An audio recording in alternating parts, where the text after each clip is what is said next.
Hello and good morning. I'm Alicia, and you're watching Group 4 News.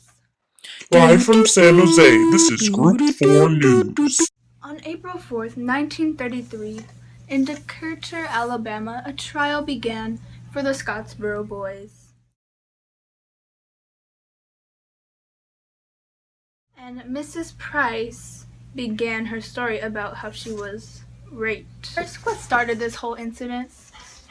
A white male stepped on a black male's hand on a train, and a fight broke out.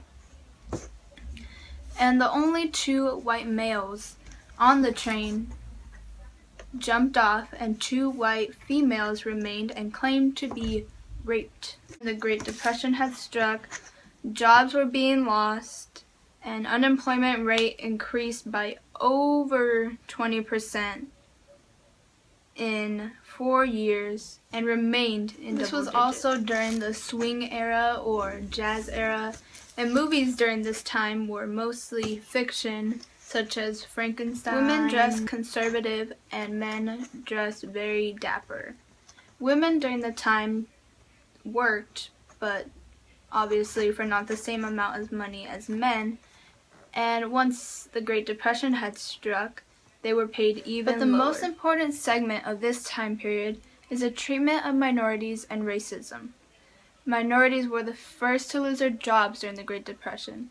Minorities during this time were Hispanics, blacks, Asians, Indians. They were denied or even threatened when asking for work or some type of assistance.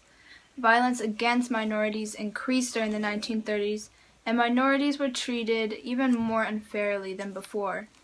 Clans or groups were being formed to diminish or torture the minorities. Clearly, racism comes into play in the Scottsboro trial. Victoria's Price, whose testimony 2 years ago at Scottsboro led Jackson County juries to condone eight of 9 men, Negro defendants to death, repeated her charges. The 9 men got accused of this incident, and so happens to be this trial took over 20 years. The 9 men were Andy Wright, Roy Wright, Willie Robinson, Ozzie Powell, Haywood Patterson, Eugene Williams, Clarence Montgomery. Why is this trial important? This trial is important because Mr. Leibowitz was one of the mayors of one of the black men, and his name was Haywood Patterson. And Mr. Leibowitz had never lost a case in his whole life until Haywood Patterson was found guilty. And that's when he lost his first case.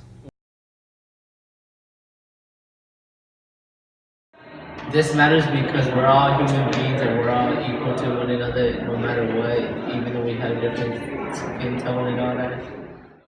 Hello, my name is Marlo Hatchett. Today I'm speaking with Kelvin Hatchett to get his thoughts and experiences on injustice in the American society. Kelvin, have you ever experienced intolerance or injustice? Yes, I have. I think my earliest experience of that was probably when I was 17 years old and I had my first vehicle, and I was driving along, speed limit, everything was proper. I had my license, everything was in order, and I was driving along the street and a police officer pulled behind me and followed me for a little ways and then pulled me over, asked to see my registration and driver's license, and I asked the officer, what did I do? What was wrong? And he walked away from me, walked around my vehicle, and then came back to me and said, "Oh, you don't have a front license plate." And I said, "Oh, how did you see that from behind me?" And he said, "Stop being a smart," you fill in the blank, and said that I needed to exit my vehicle so that he could search it. And I said, "You don't get to search my vehicle. I didn't do anything." And he said, "Oh, do you want to go to jail? Do you want to be arrested for resisting arrest and not obeying a direct order from a police officer?" And me being 17, I really didn't know my rights, and I really didn't know the rules. And so I got out of my vehicle, and he began to search it, and tear things up, pull everything out, put it all on the ground. He's opened my trunk. I mean, he violated every right that I had at the time, and didn't find anything. Um, Gave me back my driver's license and registration and said, "Get out of here." That was his term, and left all my stuff. I had to put all my stuff back in my vehicle, and I drove away. And I thought at the time that it was wrong, but I guess I was just grateful that's all that happened. I didn't think about how I was violated, how my rights were thrown away. I thought about, man, I'm lucky I didn't go to jail.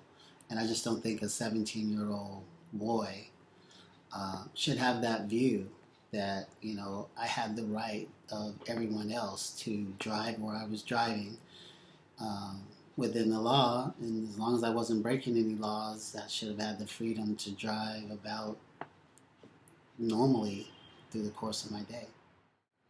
And how did that make you feel? Well, I think in the long term, maybe, and looking back on it, I thought every time a police officer pulled behind me, I felt fear. I would try to make sure everything was just so and just right, and I would just have fear that they were going to pull me over and send me through this violation over and over again. And if you can imagine how many times a police officer pulled behind me, since I was 17, I'm 54 now, that's a lot of fear to drive around or to be around with. I think in my later years I realized that I had rights, and that if that were to happen to me again, I would probably react differently today. And what do you think as Americans, like, that we can do to solve this issue? I think as people, I think it's an individual beginning. It's me not being okay with others practicing injustice and racism and inappropriate insults to people. When someone says something about another race or another person for any other reason, maybe I don't have to laugh about it. Maybe I can make that person realize by saying, wow, I don't think that's funny, that it's not okay. Because once one person says it's okay to treat another person a certain way based on religion, based on color of skin, based on the way a person looks, um, it's it says it's okay, and the cycle continues. And I think to break a cycle like that, we have to individually put our foot down and say, no, that's not okay. It's not okay to do these things. So I think that's a way, because I don't think we can wait for the government or wait for politicians or wait for, laws and things to change. It has to be, I think, within. And as we do that as individuals, I think we can bring about change. Well, thank you for your time.